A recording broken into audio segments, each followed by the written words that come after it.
Top seed versus bottom seed. World number 2 versus world number 38. The candidate has begun. In this game, I will look at Caruana versus Alekseenko. The winner of this tournament will get a chance to play Magnus Carlsen for the World Championship later this year. Caruana has white, Alekseenko has black. d4, knight f6, c4, e6, knight c3, bishop b4, the Nimzo-Indian defense, f3. A great opening choice. In the interview, Caruana has never played this variation before. Here is proof. From this table, 20 games in Caruana's chess career in which he has white against the Nimzo-Indian defense. Most of the time, he's played e3 in 11 out of 20 games. Knight f3 in 4 games and g3, queen c2, not as popular. Already, Caruana has made a fantastic psychological decision. Caruana has surprised Alekseenko. f3, d5. Getting the center and a3, bishop back to e7. You can take on c3 and then take back, but this is a complex line which will not be the subject of this video. a3, bishop retreating. e4, take, c5, getting space in the center. A famous game was e5, and after d5, I remember this game from a few years ago, Nakamura against Carlsen. This was in the Zurich Chess Challenge. In that game, white got a huge position. Let's just see a few moves from that game. Bishop c5, bishop g5, castle, knight f3, bishop g4, h3, and Nakamura got the bishop pair and later on got a fantastic attack, even though Carlsen ended up winning. Back to the game, c5 played and d5. Take, castle, bishop e2. Pawn structure imbalance, already by move 10.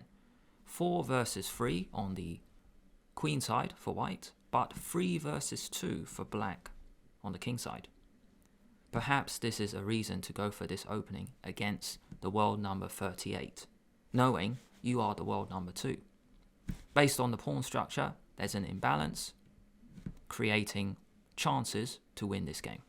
Bishop e2 stops bishop g4, so black has to use this move to make another useful move. He goes for rook e8. Another option was bishop d6, which was seen in another game between Matlakov and Predke in the Russian Championship back in August 2019. Knight b5, a6, white won the bishop pair.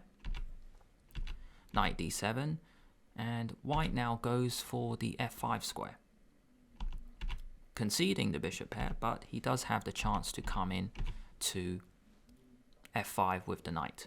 Later on, Matlakov won this game. Black played rook e8, knight f3, bishop g4, castle, knight d7. Also possible to play bishop d6 here, and you can go bishop d2 or even bishop g5. Bishop d2, you could set black up for a trap because black has a bit less space. Perhaps it is okay to swap pieces off with knight e4, but it doesn't work out so well because take, bishop d3, and white has a huge position. Queen can go to c2, bishop can go to c3, and white is ready for a kingside attack. Instead of bishop d2, maybe bishop g5, h6, bishop h4, knight d7, queen c2. Another way to play. However, in the game, knight d7 played, and the reason this was played was probably because Alekseenko did not fear d6. This move looks risky because when we go back to this position, this pawn is a protected pass pawn thanks to the c4 pawn. But after d6, it is no longer, but it is further in to the black position. Bishop f8, h3, bishop h5, knight b5. Planning to fork both rooks. Rook e6 and bishop f4 first, protecting your asset on d6. That's why here knight c7 is a blunder, because after rook takes d6, your knight on c7 will drop. Bishop f4 played, a6, knight c7, rook e4. Caruana mentioned that this idea was very clever, provoking his pieces forward such as the bishop on f4, the knight on c7, then black gets a chance to attack these two white pieces. Bishop h2 and then rook c8. g4 and bishop takes g4. Alekseenko goes for the piece sacrifice. What happens if bishop g6? After bishop d3, the black rook is running out of squares. After rook e3, take, queen d2. This rook belongs on the e file, but it can't stay there anymore. So rook b3 and then rook d1, and white is taking over. If you try to make the rook useful with this, knight g5 taking on f7, and then queen takes, and then queen d5, which will be mate. After g4, black is in trouble. So black goes for a piece sacrifice with bishop takes, h takes, knight g4, bishop d3. There's still this problem with the rook on e4, running out of squares on the e file. So black takes on h2, bishop takes e4, knight takes rook, queen takes. In this position, white has the piece, but black has 3 pawns on the king side. White has better coordination as well. Knight f6 is the fighting chance. Do not let white put a bishop on d5. Let's have a look at rook e1, and after queen takes d6, knight d5 is a really good tactic Caruana mentioned. Because knight takes e4, it doesn't work, or else it looks like white has blundered. Pause the video if you want to have a go.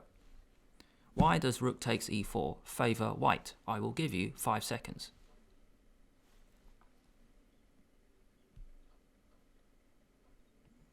The reason is, after take, queen g6 check, you can play queen g2.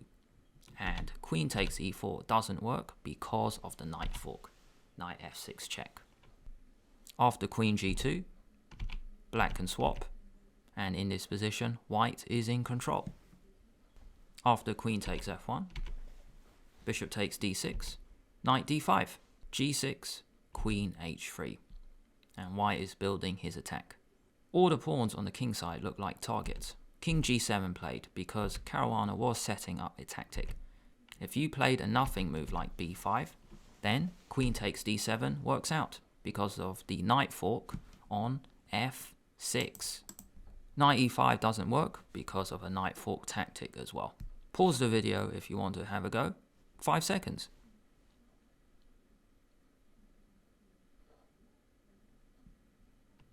After knight e5, take, and queen takes c8. Knight fork again. Back to the game, queen h3, king g7, king h1.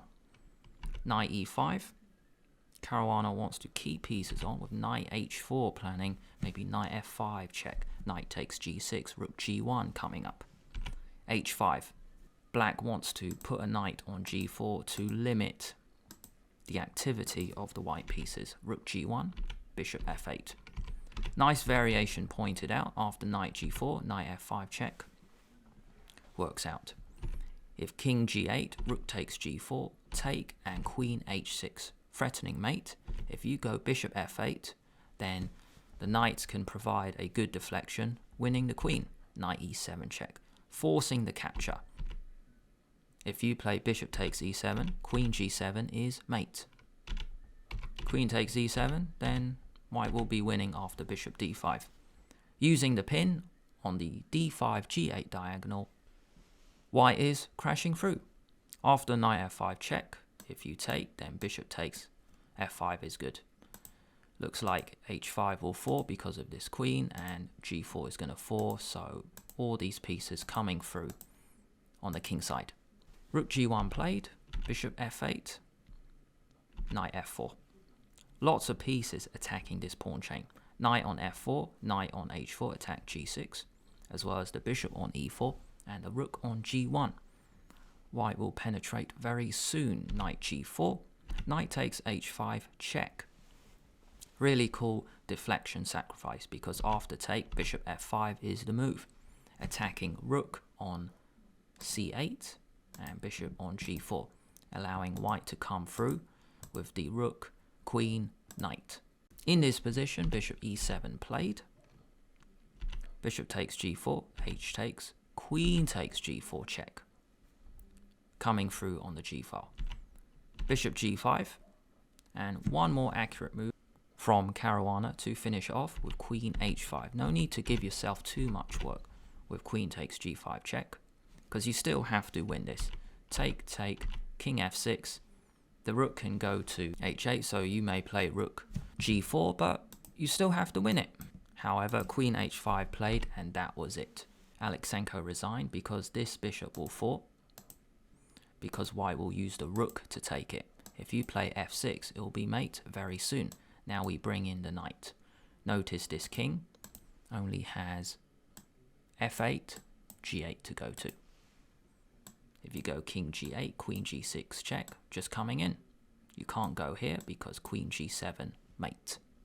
If king f8, queen g7, king g8, and now let's use rook e1, and then doesn't matter how you block with the queen or the bishop, you're just going to take everything, and then it will be mate on e7. Bishop here, check, queen here, check, and that is it. After queen h5, Alekseenko resigned, and Caruana takes the lead in the candidates with 1.5 out of 2. If you enjoyed this video, why not give it a like and subscribe to the channel at the same time. Plus hit that bell to get notified each time I release a new video. Thank you so much for watching.